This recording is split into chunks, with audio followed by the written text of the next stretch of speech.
Chapter 19, entitled Robbed. I hope that's everything, the thug said menacingly.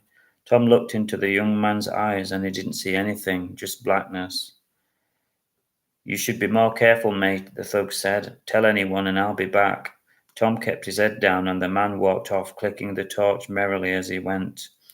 For the rest of the night, Tom slept badly.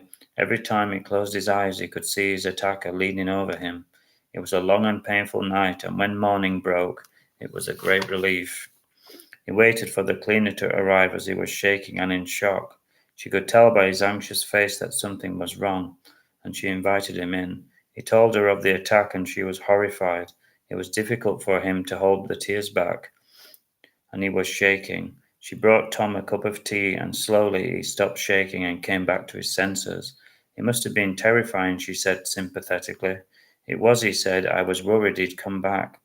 The memory of the flash of the torch on his face kept coming back to him. He felt so low he could have jumped into the canal. It was only the cleaner's kindness that stopped him. Each day lay before him like a mountain. It was difficult to keep going uphill, but he knew he must continue step by step. But this was a major setback. But hope was the anchor to which he clung, like a drowning man. He drank his tea and tried to keep dark thoughts at bay, which were gathering like a storm. Paul came in and sat with him and offered words of sympathy. He had to stop himself from grinding his teeth, as he was sick of hearing how special God was, when he'd never done anything to help him or other people. Still he couldn't turn up his nose at a friendly gesture, and the words were of some comfort to him. It was good to know that someone cared enough to listen. Paul told him that he'd make the grounds more secure, but he wasn't looking forward to another evening outside alone.